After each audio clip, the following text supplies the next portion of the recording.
കോട്ടയം അയർക്കുന്നത്ത് നിന്ന് കാണാതായ പെൺകുട്ടിയുടെ മൃതദേഹം കണ്ടെത്തി. ഹോളോബ്രിക്സ് കമ്പനിയിൽ പെൺകുട്ടിയെ കുഴിച്ചിട്ടിരിക്കുകയായിരുന്നുവെന്ന സംശയം തോന്നി. പോലീസ് കസ്റ്റഡിയിലെടുത്ത അജീഷ് മൊഴി നൽകുകയായിരുന്നു. ഇതിന്റെ അടിസ്ഥാനത്തിൽ പോലീസ് നടത്തിയ തിരച്ചിലിലാണ് മൃതദേഹം കണ്ടെത്തിയത്. വിവരങ്ങളുമായി പ്രശാന്ത് ചേരുകയാണ്. പ്രശാന്ത്, ഏറെ ഞെടുക്കത്തോടെ കൂടിയല്ലാതെ നമുക്ക് ഈ വാർത്ത കാണാനാവുന്നില്ല. വിശദാംശങ്ങൾ എന്താണ്? രശ്മ, കഴിഞ്ഞ ദിവസം രാത്രി വീട്ടിൽ നിന്നും കാണാതായ 15-കാരിയുടെ മൃതദേഹമാണ് മണർകാട് അരിപ്പറമ്പ് ഓറോയ്ക്കുള്ള പുരയിടത്തിൽ ചാക്കിൽ കെട്ടി കുഴിച്ച നിലയിൽ കണ്ടെത്തിയത്. ശനിയാഴ്ച, അതായത് ഉച്ചയ്ക്ക് 2:30-ഓടെയാണ് ചാക്കിൽ കെട്ടിയ നിലയിൽ മൃതദേഹം കണ്ടെത്തിയത്. സംഭവവുമായി ബന്ധപ്പെട്ട് ചെന്നിക്കര ഹോളോബ്രിക്സിലെ ഡ്രൈവർ അജീഷിനെ പോലീസ് കസ്റ്റഡിയിലെടുത്തിട്ടുണ്ട്. 3 ദിവസം മുമ്പാണ് പെൺകുട്ടിയെ കാണാതായത്. തുടർന്ന് അന്വേഷണം നടത്തിയ പോലീസ് പ്രതിയെ കസ്റ്റഡിയിലെടുക്കുകയായിരുന്നു. ഒറവയ്ക്കലിന് സമീപം ചെന്നിക്കര എൻസിസിന്റെ ഹോളോബ്രിക്സ് പുരയിടത്തിലെ വാഴക്കൂട്ടത്തിലാണ് മൃതദേഹം കണ്ടെത്തിയത്. പോലീസ് ഇപ്പോൾ ഇവിടെ എത്തി പരിശോധന തുടരുകയാണ്. ആദ്യം അടക്കമുള്ളവർ ഇവിടെ എത്തിയിരുന്നു. ഇപ്പോൾ സംഭവ സ്ഥലത്തുണ്ട്. മാത്രമല്ല, പോലീസ് കസ്റ്റഡിയിലെടുത്തിട്ടുള്ള അജീഷും ഇപ്പോൾ സംഭവ സ്ഥലത്തുണ്ട്. അജീഷിൽ നിന്നും പോലീസ് കൂടുതൽ വിവരങ്ങൾ ശേഖരിച്ചു വരികയാണ്. ഇവിടെ ചെന്നിക്കര ഹോളോബ്രിക്സിന്റെ അല്ലെങ്കിൽ പുരയിടത്തിലെ വാഴക്കൂട്ടത്തിലാണ് മൃതദേഹം കണ്ടെത്തിയിരിക്കുന്നത്. മൃതദേഹം ഇപ്പോൾ പുറത്ത് എടുത്തു കഴിഞ്ഞു. ഏറ്റവും അതായത് അജീഷിനെ ചോദ്യം ചെയ്തതിൽ നിന്നാണ്, അതായത് കഴിഞ്ഞ ദിവസം വ്യാഴാഴ്ച ഉച്ചയോടെ പെൺകുട്ടി വീട്ടിൽ നിന്നും കാണാതായിരുന്നു. മൃതദേഹം കണ്ടെത്തിയ സ്ഥാപനത്തിലെ ഡ്രൈവർ അജീഷിന്റെ ഫോൺ കോളാണ് ഏറ്റവും ഒടുവിൽ അവിടുത്തെ ഫോണിൽ ലഭിച്ചത്. ഇത് സംബന്ധിച്ച് ബന്ധുക്കൾ പോലീസിനെ അറിയിച്ചു. തുടർന്ന് പോലീസ് അജീഷിനെ കസ്റ്റഡിയിലെടുത്ത് ചോദ്യം ചെയ്യുകയായിരുന്നു. തുടർന്നാണ് പ്രതി കൊല നടത്തിയെന്ന് സംബന്ധിച്ചും മൃതദേഹം വാഴക്കൂട്ടത്തിൽ ഉപേക്ഷിച്ചതായും പറഞ്ഞതും. എന്തായാലും DYSP R Sreekumar, CITR Biju, SA Anoop Jose എന്നിവരുടെ നേതൃത്വത്തിൽ പോലീസ് സംഘവും വെള്ളടയാള വിദഗ്ധരും ഡോക്ടറും എല്ലാം എത്തിച്ചേർന്നിട്ടുണ്ട്. സംഭവ സ്ഥലത്ത് പരിശോധന നടത്തി അങ്ങനെ മൃതദേഹം കണ്ടെത്തുകയായിരുന്നു. മൃതദേഹത്തിന്റെ ശാസ്ത്രീയ പരിശോധന പൂർത്തിയായ ശേഷം വൈകുന്നേരത്തോടുകൂടി പ്രതിയെ അറസ്റ്റ് ചെയ്യുമെന്നാണ് സൂചന. എന്തായാലും നേരത്തെ 2 തവണ വിവാഹം ചെയ്യുകയും അവരെ ഉപേക്ഷിക്കുകയും ചെയ്ത ഒരു ചരിത്രമാണ് പ്രതിക്കുള്ളതെന്നാണ് പോലീസ് വ്യക്തമാക്കിയിട്ടുള്ളത്. ചെന്നിക്കര ഹോളോബ്രിക്സ് സമീപത്തെ മുറിയിലാണ് പ്രതി താമസിക്കുന്നത്. ഇയാൾ താമസിക്കുന്നതിന്റെ തൊട്ട് അരികിലായി ഒരു ചരിവുണ്ട്. ആ ചരിവിന് സമീപത്തെ വാഴക്കൂട്ടത്തിലാണ് പെൺകുട്ടിയെ കുഴിച്ചിട്ട നിലയിൽ കണ്ടെത്തുകയും ചെയ്തിട്ടുള്ളത്. പ്രശാന്ത്, പെൺകുട്ടിയുടെ മൃതദേഹം കണ്ടെടുത്തു. ഇനി മറ്റ് നടപടികൾ എന്തൊക്കെയായിരിക്കും? എന്തായാലും പോലീസിന്റെ പരിശോധനയും മറ്റും ഇവിടെ തുടരുകയാണ്. മൃതദേഹം പുറത്ത് എടുത്തിരിക്കുന്നു. വെള്ളടയാള വിദഗ്ധരടക്കം പരിശോധിക്കുന്നുണ്ട്. കാരണം മാനഭംഗത്തിലൂടെയുള്ള കൊലപാതക ശ്രമമാണോ എന്നോ അടക്കമുള്ള കാര്യങ്ങൾ സംശയിക്കുന്നു. ഈ സാഹചര്യത്തിൽ പോലീസ് അത് സംബന്ധിച്ച പരിശോധന തുടരുകയാണ്. അതിനുശേഷം നടപടിക്രമങ്ങളെല്ലാം പൂർത്തിയാക്കിയ ശേഷം കോട്ടയം മെഡിക്കൽ കോളേജിലേക്ക് മൃതദേഹം മാറ്റുമെന്നാണ് പോലീസ് വ്യക്തമാക്കിയിരിക്കുന്നത്. പോലീസ് കസ്റ്റഡിയിലെടുത്ത അജീഷിന്റെ അറസ്റ്റ് രേഖപ്പെടുത്തിയിട്ടുണ്ടോ? ഇപ്പോൾ നിലവിൽ അജീഷ് ഇപ്പോൾ സംഭവ സ്ഥലത്തുണ്ട്. ഈ മൃതദേഹം കണ്ടെടുത്ത സമീപത്തെ അജീഷ് നിർത്തിക്കൊണ്ട് പോലീസ് ഇത്തരം കാര്യങ്ങൾ ആരായുന്നുണ്ട്. എന്തായാലും അറസ്റ്റ് സംബന്ധിച്ച വിവരങ്ങളൊന്നും ലഭിച്ചിട്ടില്ല. എന്തായാലും കസ്റ്റഡിയിലെടുത്തിരിക്കുകയാണ്. ഇത് സംബന്ധിച്ച് ചോദ്യം ചെയ്തു വരികയാണ്. അതിനിടയ്ക്ക് മൃതദേഹവും കണ്ടെടുത്തിട്ടുണ്ട്. അതുകൊണ്ട് മാത്രം ഇവിടെ ഈ സംഭവ സ്ഥലത്ത് തന്നെ നിർത്തിക്കൊണ്ട് അജീഷിനെ ഇപ്പോൾ ചോദ്യം ചെയ്യുന്ന ഒരു സാഹചര്യമുണ്ട്. വിവരങ്ങൾ ചോദിച്ച് ആരായുന്ന ഒരു സാഹചര്യമുണ്ട്. എന്തായാലും അറസ്റ്റ് രേഖപ്പെടുത്തിയിട്ടില്ല. എന്തായാലും കസ്റ്റഡി ആണ് ഇപ്പോൾ രേഖപ്പെടുത്തിയിട്ടുള്ളത്. ഇത് സംബന്ധിച്ച കാര്യങ്ങൾക്കെല്ലാം തന്നെ വ്യക്തമായ ശേഷം മാത്രമേ അറസ്റ്റ് രേഖപ്പെടുത്തുകയുള്ളൂ എന്നാണ് പോലീസ് ഉദ്യോഗസ്ഥർ വ്യക്തമാക്കിയിട്ടുള്ളത്. കോട്ടയം അയർക്കുന്നത്ത് നിന്ന് കാണാതായ പെൺകുട്ടിയുടെ മൃതദേഹം കണ്ടെത്തി. ഹോളോബ്രിക്സ് കമ്പനിയിൽ പെൺകുട്ടിയെ കുഴിച്ചിടുകയായിരുന്നുവെന്ന സംശയം തോന്നി കസ്റ്റഡിയിലെടുത്ത പ്രതി അജീഷ് മൊഴി നൽകി. ഇതിന്റെ അടിസ്ഥാനത്തിൽ പോലീസ് നടത്തിയ തിരച്ചിലിലാണ് മൃതദേഹം കണ്ടെത്തിയത്. വിവരങ്ങളാണ് പ്രശാന്ത് നൽകിയത്. മറ്റു വാർത്തകളിലേക്ക്. LDF സർക്കാർ അധികാരമേറ്റ 1000 ദിവസങ്ങൾക്കുള്ളിൽ തന്നെ ഗെയിൽ പൈപ്പ് ലൈൻ പദ്ധതി പൂർത്തീകരിക്കപ്പെടുമെന്ന് മുഖ്യമന്ത്രി പിണറായി വിജയൻ. അവസാന മിനുക്കുപണി പൂർത്തിയാക്കി പൈപ്പ് ലൈൻ വേഗത്തിൽ നാടിന് സമർപ്പിക്കാനാണ് തീരുമാനം. മതിയായ നഷ്ടപരിഹാരം ഉറപ്പാക്കി ജനങ്ങളുടെ ആശങ്ക പരിഹരിച്ചാണ് വികസന കുതിപ്പിൽ നാഴികക്കല്ലാകുന്ന പദ്ധതിക്കായി സർക്കാർ മുന്നോട്ടു പോയതെന്നും മുഖ്യമന്ത്രി ഫേസ്ബുക്ക് പോസ്റ്റിലൂടെ അറിയിച്ചു. 2010-ലാണ് വാതക പൈപ്പ് ലൈൻ പദ്ധതിക്ക് തുടക്കമായത്. 2012 ജനുവരിയിൽ 2ാം ഘട്ടം കൊച്ചി മംഗലാപുരം, കൊച്ചി കോയമ്പത്തൂർ, ബാംഗ്ലൂരു പദ്ധതിക്കും അനുമതി ലഭിച്ചു. സ്ഥലം ഏറ്റെടുക്കാത്തതിനെ തുടർന്ന് 2014 ഓഗസ്റ്റിൽ മുഴുവൻ കരാറുകളും ഗെയിൽ ഉപേക്ഷിച്ചിരുന്നു. ഇഴഞ്ഞു നീങ്ങിയ പദ്ധതിക്ക് 2016 ജൂണിലാണ് പിന്നീട് ജീവൻ വച്ചത്. കൊച്ചി മംഗലാപുരം പാതയിൽ 410 കിലോമീറ്ററിലാണ് കേരളത്തിൽ പൈപ്പ് ലൈൻ ഇടേണ്ടത്. 2016 മെയ് വരെ 80 കിലോമീറ്റർ ദൂരത്തിലുള്ള ഭൂവിനിയോഗ അവകാശം മാത്രമാണ് ഗെയിലിന് കൈമാറിയത്. 2016 ജൂണിന് ശേഷം 330 കിലോമീറ്റർ പൈപ്പ് ലൈൻ ഇടാൻ സ്ഥലം ലഭ്യമാക്കി. LDF സർക്കാർ അധികാരത്തിൽ വന്ന ശേഷമായിരുന്നു ഇത് എന്നും മുഖ്യമന്ത്രി ചൂണ്ടിക്കാട്ടി. 1000 ദിവസങ്ങൾക്കുള്ളിലാണ് 380 കിലോമീറ്റർ ദൂരത്തും പൈപ്പ് ലൈൻ ഇട്ടത്. 22 സ്റ്റേഷനുകളിൽ 22ഉം 1000 ദിനങ്ങൾക്കിടയിൽ പൂർത്തിയാക്കാൻ കഴിഞ്ഞു. അവസാന മിനുക്കുപണി പൂർത്തിയാക്കി പൈപ്പ് ലൈൻ വേഗത്തിൽ നാടിന് സമർപ്പിക്കാനാണ് ലക്ഷ്യം വെക്കുന്നതെന്നും മുഖ്യമന്ത്രി പറഞ്ഞു. കൊച്ചി മംഗലാപുരം പാതയിൽ കൂറ്റനാട് വച്ച് കോയമ്പത്തൂർ ബാംഗ്ലൂർ പാതയിലേക്കുള്ള പൈപ്പ് ലൈൻ ആരംഭിക്കും. കേരളത്തിന്റെ ഭാഗമായ 98 കിലോമീറ്ററിൽ 85 കിലോമീറ്ററിലും ഭൂവിനിയോഗ അവകാശം ലഭ്യമാക്കിയത് 1000 ദിവസങ്ങൾക്കുള്ളിലാണ്. 20 കിലോമീറ്റർ പ്രവൃത്തിയും ഈ ഘട്ടത്തിൽ പൂർത്തീകരിച്ചു. മതിയായ നഷ്ടപരിഹാരം ഉറപ്പാക്കി ജനങ്ങളുടെ ആശങ്ക പരിഹരിച്ചുകൊണ്ടാണ് വികസന കുതിപ്പിൽ നാഴികക്കല്ലാവുന്ന പദ്ധതിക്കായി സർക്കാർ മുന്നോട്ടു പോയതെന്നും മുഖ്യമന്ത്രി തന്റെ ഫേസ്ബുക്ക് പോസ്റ്റിൽ കുറിച്ചു. News bureau, Thiruvananthapuram.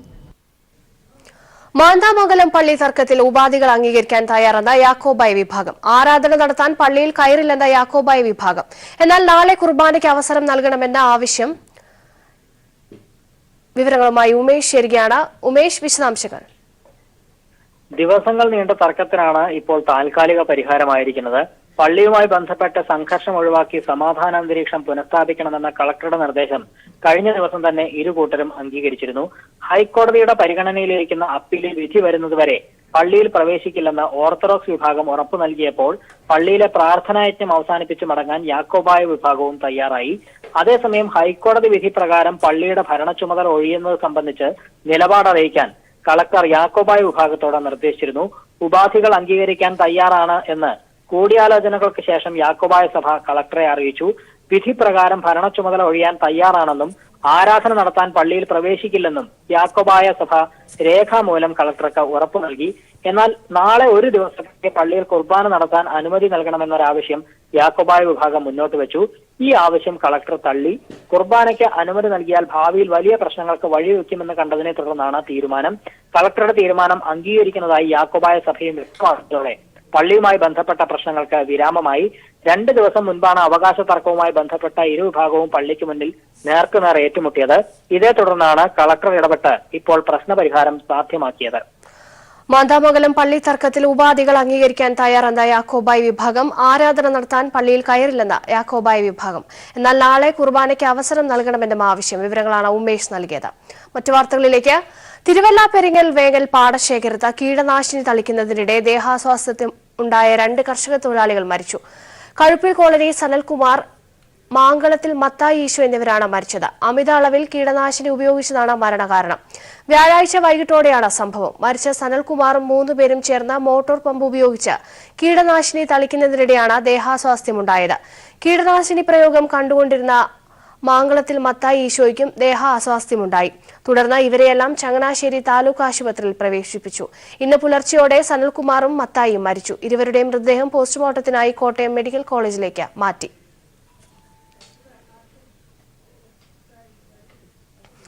തിരുവല്ലയിൽ കീടനാശിനി പ്രയോഗത്തിനിടെ അസ്വസ്ഥത വന്ന ചികിത്സയിലിരിക്കെ 2 കർഷകർ മരണപ്പെട്ട സംഭവത്തിൽ കൃഷിമന്ത്രി വി എസ് സുനിൽകുമാർ ഇടപെട്ടു. ഇവർ കീടനാശിനി വാങ്ങിയ 2 വളം ഡിപ്പോകൾ പൂട്ടിച്ചു.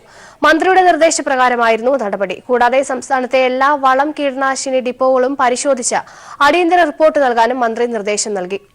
സംസ്ഥാനത്തെ കൃഷി ഓഫീസർമാർക്കാണ് ഇതിന്റെ ചുമതല. ഇതിന്റെ അടിസ്ഥാനത്തിൽ തുടർ നടപടി സ്വീകരിക്കാനാണ് സർക്കാർ തീരുമാനം. ബിജെപിക്കെതിരെ പശ്ചിമബംഗാളിൽ മുഖ്യമന്ത്രി മമതാ ബാനർജിയുടെ നേതൃത്വത്തിൽ ഒരു വിഭാഗം പ്രതിപക്ഷ പാർട്ടികളുടെ വൻ റാലി. 14 പ്രതിപക്ഷ പാർട്ടികൾ റാലിയിൽ പങ്കെടുത്തു. രാഹുൽ ഗാന്ധി, മായാവതി, ഇടതു പാർട്ടി നേതാക്കളും വിട്ടുനിന്നു. അതേസമയം റാലിയെ പരിഹസിച്ച് പ്രധാനമന്ത്രി നരേന്ദ്രമോദി രംഗത്തെത്തി. ഒരു MLA മാത്രമുള്ള പാർട്ടികൾക്ക് പോലും രാജ്യം ഭരിക്കണമെന്നാണ് ആഗ്രഹമെന്നും മോദി വിമർശിച്ചു. പൊതുതെരഞ്ഞെടുപ്പിന് മാസങ്ങൾ മാത്രം അവശേഷിക്കുകയാണ് മമതാ ബാനർജിയുടെ നേതൃത്വത്തിൽ കൽക്കട്ടയിൽ പ്രതിപക്ഷ പാർട്ടികളുടെ റാലി അരങ്ങേറിയത്. സമാജ്വാദി നേതാവ് അഖിലേഷ് യാദവ്, NCPയിൽ നിന്നും ശരത് പവാർ, ആന്ധ്ര മുഖ്യമന്ത്രി ചന്ദ്രബാബു നായിഡു, ദില്ലി മുഖ്യമന്ത്രി അരവിന്ദ് കെജ്രിവാൾ, JDS നേതാക്കളായ ദേവഗൌഡ, കുമാരസ്വാമി, നാഷണൽ കോൺഫറൻസിൽ നിന്ന് ഫറൂഖ് അബ്ദുള്ള, DMK അധ്യക്ഷൻ MK സ്റ്റാലിൻ, ലാലു പ്രസാദ് യാദവിന്റെ പുത്രൻ തേജസ്വി യാദവ്, മറ്റു പ്രതിപക്ഷ നേതാക്കളായ അജിത് സിംഗ്, ശരത് യാദവ്, ഹേമന്ത് സോറൻ, ബാബുലാൽ മറാണ്ടി തുടങ്ങിയവരും റാലിയിൽ സന്നിഹിതരായി. ഗുജറാത്തിൽ നിന്നും ജിഗ്നേഷ് മേവാനി, ഹാർദിക് പട്ടേൽ എന്നിവരും റാലിയെ അഭിസംബോധന ചെയ്ത് സംസാരിച്ചു. എല്ലാ ഭിന്നതകളും മറന്ന് BJPക്കെതിരെ ഒരുമിച്ച് പോരാടുമെന്ന് നേതാക്കൾ അറിയിച്ചു. രാഹുൽ ഗാന്ധിയെ ഉയർത്തിക്കാട്ടി മഹാസഖ്യം രൂപപ്പെടുത്താൻ കോൺഗ്രസ് ശ്രമിക്കുമ്പോഴാണ് പ്രതിപക്ഷ നേതൃനിരയിലേക്ക് വരാൻ മമതാ ബാനർജിയുടെ ശ്രമം. രാഹുൽ ഗാന്ധി, മായാവതി എന്നിവർ പ്രതിനിധികളെ അയച്ചെങ്കിലും റാലിക്കെത്തിയില്ല. മമതാ ബാനർജിയുമായി സൗഹൃദത്തിലായിരുന്ന തെലങ്കാന മുഖ്യമന്ത്രി KCRയുടെ അസാന്നിധ്യവും ശ്രദ്ധേയമായി. നവീൻ പട്നായിക്കും ഇടതു പാർട്ടികളും റാലിയിൽ നിന്ന് അകലം പാലിച്ചു. പശ്ചിമബംഗാളിലെ 42 ലോക്സഭാ സീറ്റുകളിൽ വിജയമുറപ്പിക്കുകയാണ് തൃണമൂലിന്റെ ലക്ഷ്യം. അതേസമയം റാലിയെ പരിഹസിച്ച് പ്രധാനമന്ത്രി നരേന്ദ്രമോദി രംഗത്തെത്തി. ഗുജറാത്തിലെ പൊതുചടങ്ങിൽ സംസാരിക്കുകയായിരുന്ന മോദി മഹാസഖ്യം വിജയിക്കില്ലെന്ന് വിമർശിച്ചു. സ്വന്തം താൽപര്യമാണ് പ്രതിപക്ഷത്തിനുള്ളത്. ഒരു MLA മാത്രമുള്ള പാർട്ടിക്ക് പോലും രാജ്യം ഭരിക്കണമെന്നാണ് ആഗ്രഹം. മോദിയുടെ ഭരണം അഴിമതി ഭരണമെന്ന് പ്രതിപക്ഷവും തിരിച്ചടിച്ചു. News bureau, Delhi. ശബരിമലയിലെ യുവതികളുടെ പ്രവേശനം സംബന്ധിച്ച് സുപ്രീം കോടതിയിൽ നൽകിയ പട്ടികയിൽ സർക്കാരിന് ആശയക്കുഴപ്പമില്ലെന്ന് ദേവസ്വം മന്ത്രി കടകംപള്ളി സുരേന്ദ്രൻ. തിരുവനന്തപുരത്ത് മാധ്യമങ്ങളോട് ചോദ്യങ്ങളുടെ മറുപടിയായാണ് മന്ത്രി ഇക്കാര്യം പറഞ്ഞത്. ഞങ്ങൾക്കൊരു ആശയക്കുഴപ്പമില്ല. കാര്യം ഞങ്ങളെല്ലാം ലിസ്റ്റ് കൊടുക്കും. അത് നിങ്ങൾ ചോദിക്കണം.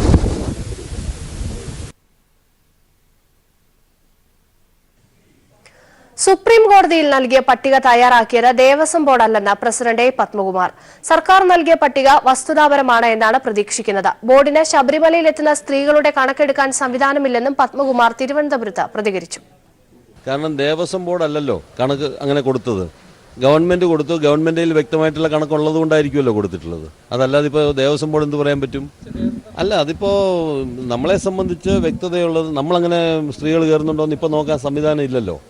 ഗവൺമെന്റ് കൊടുത്തിട്ടുണ്ടെങ്കിൽ ഗവൺമെന്റാണ് അതിൻ്റെ ഉത്തരവാദിത്വം. ഗവൺമെന്റ് കൊടുത്തിട്ടുണ്ടെങ്കിൽ ആ കണക്ക് കൃത്യമായിരിക്കും എന്നാണ് എൻ്റെ ധാരണ. ഇതുവരെ എനിക്കൊരു വ്യത്യാസപ്പെട്ടൊരു അഭിപ്രായം എനിക്ക് കിട്ടിയിട്ടില്ല. ശബരിമലയിൽ മകരമാസ പൂജ നാളെ അവസാനിക്കും. രാവിലെ നടയടച്ച് മേൽശാന്തി പന്തളം രാജപ്രതിനിധിക്ക് താക്കോൽ കൈമാറുന്നതോടെയാണ് ചടങ്ങുകൾ അവസാനിക്കുന്നത്. ഇന്ന് രാത്രി 10 മണിക്ക് ഹരിവരാസനം പാടി നടയടച്ചാൽ മല കയറി വരുന്ന ഭക്തർക്കുള്ള ദർശനം അവസാനിക്കും. നാളെ രാവിലെ നട തുറന്ന പന്തളം കൊട്ടാരത്തിൽ നിന്നുള്ള പ്രത്യേക പൂജയും കഴിഞ്ഞ് നടയടയ്ക്കുന്നതോടെയാണ് മകരമാസ പൂജ അവസാനിക്കുന്നത്. ചിത്തിരാട്ട വിശേഷത്തിന് നട തുറന്നപ്പോൾ തന്നെ സന്നിധാനത്ത് യുവതീ പ്രവേശനവുമായി ബന്ധപ്പെട്ട സംഘപരിവാർ സംഘടനകൾ അക്രമം അഴിച്ചുവിട്ടിരുന്നു. എന്നാൽ ശബരിമല ഇപ്പോൾ ശാന്തമാണെന്നും സംഘപരിവാറുകാരുടെ വ്യാജപ്രചരണങ്ങളും അക്രമവും അവസാനിപ്പിക്കുവാൻ സർക്കാരിനും ദേവസ്വം ബോർഡിനുമായെന്നും ബോർഡംഗം അഡ്വക്കേറ്റ് N. വിജയകുമാർ പറഞ്ഞു. ബഹുമാനപ്പെട്ട ഗവൺമെന്റും അതുപോലെ ദേവസ്വം ബോർഡ് മന്ത്രിയും ദേവസ്വം ബോർഡും എടുത്തിട്ടുള്ള നിലപാടുകളും ഭക്തർക്ക് വേണ്ടി ഒരുക്കിയിട്ടുള്ള സംവിധാനങ്ങൾ കൊണ്ടാണ് ആദ്യഘട്ടത്തിലെ ഈ സംഘർഷാവസ്ഥ മറികടക്കുവാൻ ദേവസ്വം ബോർഡിന് കഴിഞ്ഞത്. ആദ്യഘട്ടത്തിൽ വൻപിച്ച പ്രചരണമാണ് ശബരിമലയ്ക്കെതിരായിട്ട് ചില കേന്ദ്രങ്ങളിൽ നിന്ന് നടത്തിയത്. ശബരിമലയിൽ കാണിക്കയിടരുത്, അതെല്ലാം ഗവൺമെൻറ് എടുത്തുകൊണ്ട് പോകുന്നു എന്നുള്ള തെറ്റായ പ്രചരണം അവർ നടത്തി. ഗവൺമെൻറ് യഥാർത്ഥത്തിൽ ബഡ്ജറ്റിൽ വിഹിതം നൽകിക്കൊണ്ട് ശബരിമലയെ സഹായിക്കുന്ന, ദേവസ്വം ബോർഡിനെ സഹായിക്കുന്ന നിലപാടാണ് സ്വീകരിച്ചിട്ടുള്ളത്. നാളെ രാവിലെ നട തുറന്ന് ഭസ്മാഭിഷേകവും നടത്തി അയ്യപ്പനെ യോഗദണ്ഡം ധരിപ്പിച്ച പന്തളം രാജപ്രതിനിധിക്ക് ദർശനം നൽകി നടയടയ്ക്കും. ശേഷം മേൽശാന്തി ക്ഷേത്രത്തിന്റെ താക്കോൽ രാജപ്രതിനിധിക്ക് നൽകും. തുടർന്ന് 18ാം പടി ഇറങ്ങി രാജാവ് ഇനിയുള്ള ഒരു വർഷത്തേക്ക് പൂജയ്ക്കുള്ള ചിലവിനായി കിഴിപ്പണവും താക്കോലും ദേവസ്വം മാനേജരെ ഏൽപ്പിക്കും.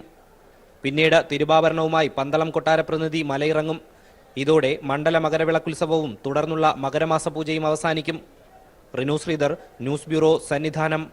കൊല്ലത്ത് RSPയും BJPയും തമ്മിൽ രഹസ്യധാരണയെന്ന് കോടിയേരി ബാലകൃഷ്ണൻ. പ്രേമചന്ദ്രന്റെ സ്ഥാനാർത്ഥിത്വം ഇതിന് തെളിവെന്നും കോടിയേരി. ആലപ്പാട്ടെ ജനങ്ങൾക്കൊപ്പമാണ് സർക്കാരെന്നും കോടിയേരി പറഞ്ഞു.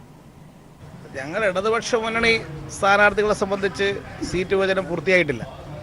ഇടതുപക്ഷ മുന്നണി തീരുമാനമായതിനു ശേഷം മാത്രമേ ഞങ്ങൾ സ്ഥാനാർത്ഥികളെക്കുറിച്ച് CPM ആലോചിക്കുള്ളൂ. ഇപ്പോഴേ ഇവിടെ ഒരു സീറ്റിലേക്ക് സ്ഥാനാർത്ഥിയെ പ്രഖ്യാപിച്ചിട്ടുണ്ട്. അത് UDFന്റെ പ്രഖ്യാപനമല്ല. UDF ഇതുവരെ ഒരു സ്ഥാനാർത്ഥിയെയും പ്രഖ്യാപിച്ചിട്ടില്ല. പക്ഷേ ഇവിടെ കൊല്ലം സീറ്റിൽ ഒരു സ്ഥാനാർത്ഥിയെ പ്രഖ്യാപിച്ചു കഴിഞ്ഞു. അത് BJPയുമായിട്ട് RSP ഉണ്ടാക്കിയ ധാരണ പ്രകാരമാണ് ആ പ്രഖ്യാപനം വന്നിട്ടുള്ളത്. BJPയും പ്രേമേന്ദ്രനും തമ്മിൽ ഒരു രഹസ്യധാരണയുണ്ട്. ആ രഹസ്യധാരണ അരക്കിട്ടുറപ്പിക്കുകയാണ് ഇപ്പോൾ ഇത് ചെയ്തിട്ടുള്ളത്. അല്ലെങ്കിൽ UDF അല്ലേ പ്രഖ്യാപിക്കേണ്ടത്? UDFന് അനുമതിയുണ്ടോ ഈ പ്രഖ്യാപനത്തിന്? അപ്പോൾ അത് അവർ തമ്മിൽ നടക്കുന്ന ചില അന്തർനാടകങ്ങളുടെ ഭാഗമാണ് ആ പ്രഖ്യാപനം. ആലപ്പാട് ഖനനം നിർത്തണമെന്ന് ആരും പറഞ്ഞിട്ടില്ലെന്ന് CPI സംസ്ഥാന സെക്രട്ടറി കാനം രാജേന്ദ്രൻ. ഖനനം നടത്തുമ്പോഴുള്ള മാനദണ്ഡങ്ങൾ IRE പാലിക്കുന്നുണ്ടോ എന്നതാണ് പ്രശ്നം. ഇക്കാര്യം സർക്കാർ പരിശോധിക്കുകയാണ് വേണ്ടതെന്നും കാനം മലപ്പുറത്ത് പറഞ്ഞു. 2018 ഫെബ്രുവരി മാസത്തിൽ ഒരു നിയമസഭാ കമ്മിറ്റി പഠിച്ചിട്ട് നിർദ്ദേശങ്ങൾ സർക്കാരിന് മുന്നേ വെച്ചിട്ടുണ്ട്. ആ പഠന റിപ്പോർട്ടിൽ എവിടെയും ഖനനം നിർത്തണമെന്ന് പറയുന്നില്ല. ഖനനത്തിന് അനുബന്ധമായി IRA എഗ്രി ചെയ്ത കാര്യങ്ങൾ നടപ്പിലാക്കണം. ശാസ്ത്രീയമായി കുഴി മൂടിക്കൊടുക്കണം, അവിടെ മരങ്ങൾ വെച്ച് കൊടുക്കണം, ഇങ്ങനെയൊക്കെയുള്ള ഒത്തിരി കാര്യങ്ങളാണ് അതിൽ പറഞ്ഞിരിക്കുന്നത്. അത് ജെന്യുവനായിട്ട് ജനങ്ങൾക്കുള്ളൊരു പരാതി നിയമസഭയിലെ എല്ലാ കക്ഷികളുടെയും ആളുകൾ പോയി കണ്ട് ആ സമിതി നിയമസഭയുടെ മുമ്പിൽ വെച്ച ഒരു റിപ്പോർട്ടാണ്. അതാണ് അതിൻ്റെ ഒരു ഔദ്യോഗികമായ ആ പ്രശ്നത്തെക്കുറിച്ചുള്ള പഠന റിപ്പോർട്ട്. അത് നടപ്പിലാക്കാൻ IRA നിർബന്ധിക്കുകയും പൊതുമേഖലാ സ്ഥാപനമായ KMML നിർബന്ധിക്കുകയും ഗവൺമെൻറ് അത് മോണിറ്റർ ചെയ്യുകയും ചെയ്യുക. അതാണ് ഈ പ്രശ്നത്തിന് പരിഹാരം എന്ന് പറയുന്നത്. മോദിയുടെ വിടവാങ്ങലിലുള്ള കൌണ്ട് ഡൌൺ തുടങ്ങിയെന്നും ജനാധിപത്യ വിശ്വാസികൾ മോദി ഭരണത്തിൽ ദുഃഖത്തിലാണെന്നും ജയറാം രമേശ്. രാജ്യത്തെ എല്ലാ സ്ഥാപനങ്ങളുടെയും തകർച്ചയാണ് മോദി ഭരണത്തിൽ സംഭവിച്ചത്. GST, നോട്ട് നിരോധനം തുടങ്ങിയ പദ്ധതികളെല്ലാം പരാജയം. ഇന്ത്യയിലെ ജനങ്ങൾ ഒരു മാറ്റം ആഗ്രഹിക്കുന്നുവെന്നും ജയറാം രമേശ് പറഞ്ഞു. The farmers are unhappy, workers are unhappy, youth is unhappy, people who believe in democracy are unhappy, and the recent election in Madhya Pradesh, Rajasthan and Chhattisgarh point to what will happen. 5 years of Mr. Modi has seen the destruction of democracy in India. 5 years of Mr. Modi has seen the death of all institutions in India. Idukki Naduppara estate ഇരട്ടക്കൊലപാതക കേസിൽ പ്രതിയുടെ മൊഴി പുറത്ത്. മോഷണ ശ്രമത്തിനിടെയാണ് resort ഉടമ Jacob വർഗീസിനെയും സഹായി മുത്തയെയും കൊലപ്പെടുത്തിയത്. മോഷ്ടിച്ച 146 കിലോ ഏലക്ക വിറ്റതിലൂടെ 1,80,000 രൂപ ലഭിച്ചെന്നും ഇതുമായാണ് രക്ഷപ്പെട്ടതെന്നും പ്രതി ബോബിൻ മൊഴി നൽകി. പോലീസ് എത്തിയെന്ന വിവരം ലഭിച്ചതോടെയാണ് തമിഴ്നാട്ടിലേക്ക് പോയതെന്നും 9 കിലോമീറ്റർ കാട്ടിലൂടെ നടന്നായിരുന്നു യാത്രയെന്നും മൊഴിയിലുണ്ട്. മധുരയിൽ 2 ദിവസം തങ്ങിയതായും പ്രതി മൊഴി നൽകി. ബോബിന്റെ മറ്റു കേസുകളിലും പ്രതിയാണ്. എറണാകുളത്തെ വീട്ടമ്മയ്ക്ക് നേരെ മുളകുപൊടി എറിഞ്ഞ മാല പൊട്ടിച്ച കേസ് നിലവിലുണ്ട്. പ്രതിയെ നടുപ്പാറ റിസോർട്ടിലെത്തിച്ച് തെളിവെടുപ്പ് നടത്തി.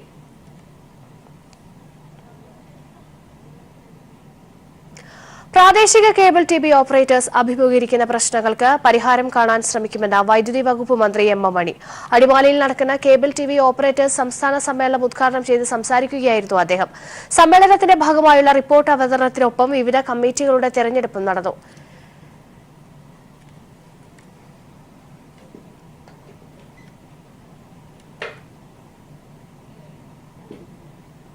മുനമ്പം മനുഷ്യക്കടത്തിലെ മുഖ്യ സൂത്രധാരന്മാരെ തിരിച്ചറിഞ്ഞു. രവീന്ദ്ര, ശാന്തകുമാർ, ശ്രീകാന്ത് എന്നിവരാണ് മുഖ്യ സൂത്രധാരന്മാരെന്ന മൊഴി. മുനമ്പം വഴി ന്യൂസിലാൻഡിലേക്ക് കടക്കാൻ ശ്രമിച്ച പിടിയിലായ ദില്ലി സ്വദേശി പ്രഭുവാണ് പോലീസിന് മൊഴി നൽകിയത്. 230 പേർ ന്യൂസിലാൻഡിലേക്ക് മുനമ്പം വഴി പോകാൻ ശ്രമിച്ചെന്നും ഇതിൽ 19 പേരാണ് പോകാൻ സാധിക്കാതെ തിരികെ മടങ്ങിയതെന്നും പോലീസിന് വിവരം ലഭിച്ചു. പ്രധാന പ്രതികളുടെ ദൃശ്യങ്ങൾ പീപ്പിൾ TVക്ക് ലഭിച്ചു. മുനമ്പം വഴി വിദേശത്തേക്ക് കടക്കാൻ ശ്രമിച്ച് പരാജയപ്പെട്ട് തിരികെ എത്തിയ പ്രഭു ഇന്നലെയാണ് പോലീസ് പിടിയിലായത്. ഇയാളെ വിശദമായി ചോദ്യം ചെയ്യവെയാണ് രവീന്ദ്ര, ശാന്തകുമാർ, ശ്രീകാന്ത് എന്നിവരാണ് മനുഷ്യക്കടത്ത് ആസൂത്രണം ചെയ്തത് എന്ന വിവരം പോലീസിന് ലഭിച്ചത്. ഇത് ഇവരുടെ യഥാർത്ഥ പേരുകളാണോ എന്നതിൽ പോലീസിന് സംശയമുണ്ട്. ഇവർ 3 പേരും വിവിധ സംസ്ഥാനങ്ങളിൽ ക്രിമിനൽ പ്രവർത്തനങ്ങളിൽ ഏർപ്പെട്ടവരാണെന്ന് പീപ്പിൾ TV നടത്തിയ അന്വേഷണത്തിൽ ബോധ്യമായി. 230 പേർ മുനമ്പം വഴി ജനുവരി 12-ന് പുലർച്ചെ ന്യൂസിലാൻഡിലേക്ക് പോകാൻ തയ്യാറായി നിന്നു. എന്നാൽ താൻ ഉൾപ്പെടെ 19 പേരെ ഒഴിവാക്കി ബോട്ട് പുറപ്പെട്ടു. 1.5 മാസം മുൻപ് യാത്രയ്ക്കായി ബോട്ട് തയ്യാറാക്കാൻ തുടങ്ങി. 1.5 ലക്ഷം മുതൽ 3 ലക്ഷം വരെ ഇവർ ആളുകളുടെ കയ്യിൽ നിന്ന് വാങ്ങി.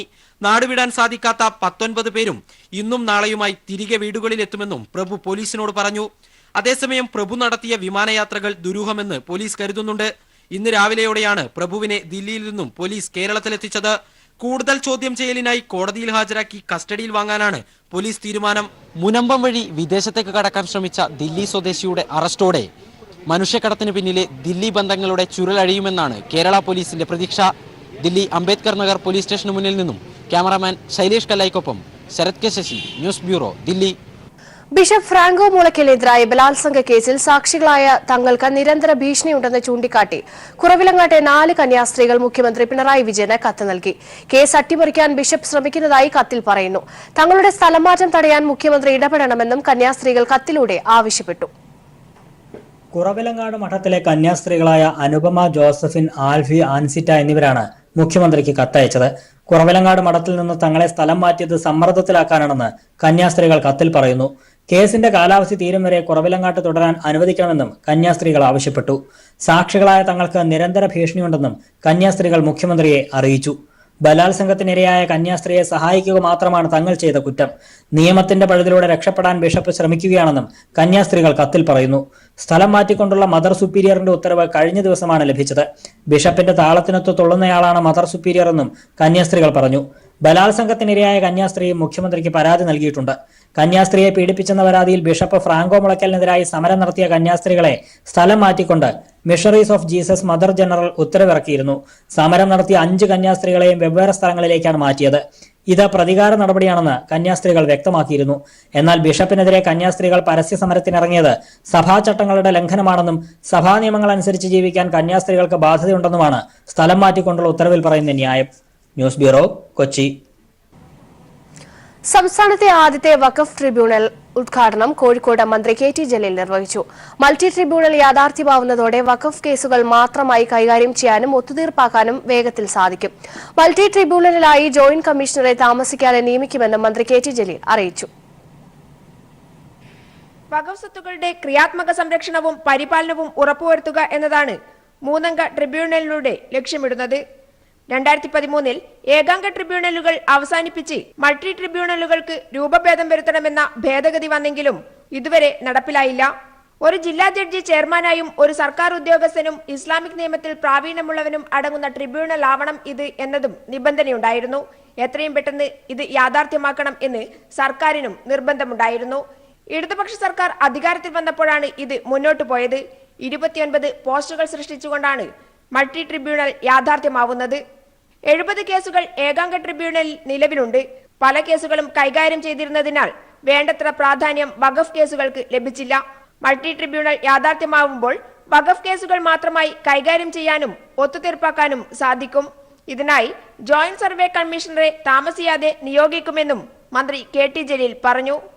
മൾട്ടി ട്രിബ്യൂണൽ യാഥാർത്ഥ്യമാകുമ്പോൾ വഖഫ് കേസുകളുടെ കൈകാര്യം മാത്രമാണ് ഈ ട്രിബ്യൂണൽ നടത്തുക എന്നുള്ളതാണ് ഏകാംഗ ട്രിബ്യൂണലുകളിൽ നിന്ന് വ്യത്യസ്തമായി ഇതിന്റെ ഏറ്റവും വലിയ പ്രത്യേകത. വഖഫിന് ഒരു മുഴുവൻ സമയ ജോയിന്റ് സർവേ കമ്മീഷണറെ നിയമിക്കുന്നതിന് ഗവൺമെന്റ് തീരുമാനമായി കഴിഞ്ഞു. ഇത് ഉടനെ തന്നെ നടപ്പിലാക്കും എന്ന് സാന്ദർഭികമായി സൂചിപ്പിക്കുവാനും ഈ വിലപ്പെട്ട സമയം ഞാൻ ഉപയോഗപ്പെടുത്തുകയാണ്. മൾട്ടി ട്രിബ്യൂണൽ നിഷ്പക്ഷമായിരിക്കുമെന്നും അദ്ദേഹം അറിയിച്ചു. അതേസമയം സമൂഹത്തിൽ വിശ്വാസം ബലപ്പെടുന്നു എന്നാണ് പറഞ്ഞു വരുന്നതെന്നും അത് യഥാർത്ഥ വിശ്വാസമാണെങ്കിൽ കുറ്റവാളികളുടെയും പോലീസ് കേസുകളുടെയും എണ്ണം കുറയേണ്ടതാണെന്നും കെ ടി ജലീൽ പറഞ്ഞു. ദൗർഭാഗ്യവശാൽ ഇവയുടെ എണ്ണം കൂടുകയാണ്. വിശ്വാസി സമൂഹം പുനർവിചിന്തനത്തിന് വിധേയമാകേണ്ട സന്ദർഭത്തിലൂടെയാണ് കടന്നുപോകുന്നതെന്നും മന്ത്രി പറഞ്ഞു. നമ്മുടെ പെരുമാറ്റം, മാന്യമായ സഹവർത്തിത്വം എന്നിവയാണ് വിശ്വാസത്തിന്റെ ഭാഗമായി കാണേണ്ടത്. കുറ്റങ്ങൾ കുറയുന്ന നാട്ടിൽ മാത്രമേ യഥാർത്ഥ വിശ്വാസമുള്ളൂവെന്നും അദ്ദേഹം കൂട്ടിച്ചേർത്തു. News bureau, Kozhikode.